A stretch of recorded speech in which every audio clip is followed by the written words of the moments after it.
Hello दोस्तों, तो आज के इस वीडियो में हम बहुत ही आसान हिंदी वाक्यों को अंग्रेजी में अनुवाद करना सीखने वाले हैं। जैसे कि सबसे पहला वाक्य है, यह एक कलम है। इसी प्रकार का दूसरा वाक्य है, वह एक गाय है। इसी प्रकार का तीसरा भी वाक्य है, वह एक आदमी है। अगर आप दूसरे वाक्य को जरा ध्यान से देखोगे, दूसरे वाक्य में लिखा गया वह एक गाय है और तीसरे वाक्य में लिखा गया वह एक आदमी है। लेकिन इन दोनों वाक्य में हम वह के लिए अलग अलग इंग्लिश शब्द का प्रयोग करेंगे। ये बड़ी ही मजेदार होने वाला है, इसीलिए इस वीडियो को पूरा लास्ट तक जरूर से जरूर देखना। तो शुरुआत हम सबसे पहले वाक्य से करते हैं। पहले वाक्य में लिखा गया है, यह एक कलम है। जहां पर भी यह लिखा गया हो ना, तो कोई कंफ्यूजन नहीं है, फटाफट से हमें दिस लिख देना है।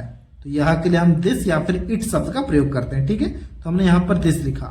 ठीक है, फिर देखो है लिखा गया है के लिए हमने यहां पर इज लिखा।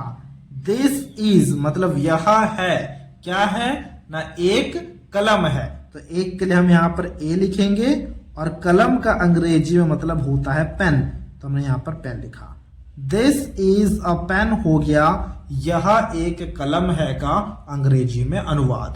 इसी प्रकार से दूसरे वाक्य को देखना। दूसरे वाक्य में लिखा गया है, वह एक गाय है। अब देखो यहां पर जो वह लिखा गया है ना, वो किसी एक जानवर के लिए लिखा गया है, इसीलिए हम फटाफट से इस वह के लिए लिखेंगे that.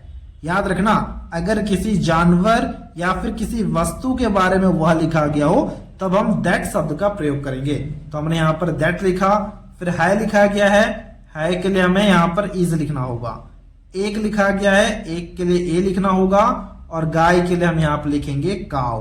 That is a cow हो गया वह एक गाय है का अंग्रेजी में अनुवाद। इसी प्रकार से तीसरे वाक्य को देखना। तीसरे वाक्य में लिखा गया वह एक आदमी है। अब देखो यहां पर जो वह लिखा गया ना, ये किसी एक आदमी यानी कि पुरुष के लिए लिखा गया है, इसीलिए अब हम इस वह के जगह में लिखेंगे ही।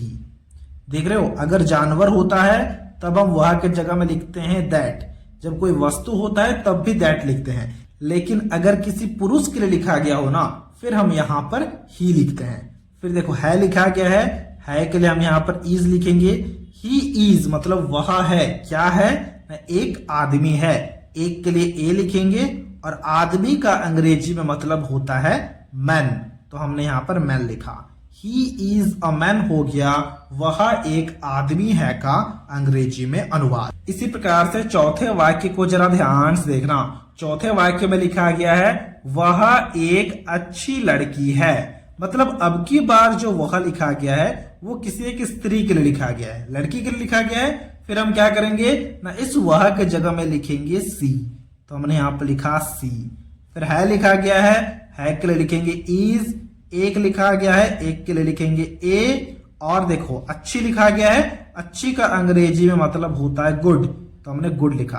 सी इज अ गुड मतलब वह एक अच्छी है, क्या है ना, लड़की है, तो लड़की के लिए हम यहाँ पर लिखेंगे गर्ल।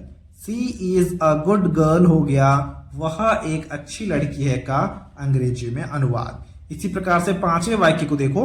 पांचवें वाक्य में लिखा गया वह एक बंदर है। अब बंदर किसी एक जानवर के बारे में बात हो रही है, तब हम क्या करेंगे ना, यहां पर जो वह लिखा गया उसके लिए ना तो ही लिखेंगे और ना ही सी लिखेंगे, हम उसके लिए दैट लिखेंगे। दैट इज अ मतलब वह एक है, क्या है, बंदर। बंदर का अंग्रेजी में मतलब होता है मंकी, तो हमने यहां पर मंकी लिखा। दैट इज अ मंकी हो गया वह एक बंदर है का अंग्रेजी में अनुवाद। इसी प्रकार से यहाँ पर छठे वाक्य को जरा ध्यान से देखना। देखो छठे वाक्य में लिखा गया वह एक औरत है। अब इसके ट्रांसलेशन को अभी आपको खुद से करना है और हमसे कमेंट बॉक्स में जरूर शेयर करना है। औरत का अंग्रेजी में मतलब होता है वुमन, मैं यहाँ पर लिख देता हूं। ठीक है, अब देखो यहाँ पर जो औरत है वो किसी पुरुष के लिए है या फिर स्त्री के लिए। स्त्री के लिए है तो उस तरह से आपको खुद से डिसाइड करना है कि वह के लिए हम क्या लिखेंगे और ट्रांसलेशन को कंप्लीट करके हमसे कमेंट बॉक्स में जरूर शेयर करना है। तो ये था आज का वीडियो। अगर आपको ये वीडियो अच्छा लगा है तो इस वीडियो को एक लाइक जरूर कर देना और कुछ इसी तरह के वीडियोस को देखने के लिए आप हमारे चैनल को भी सब्सक्राइब कर सकते हो।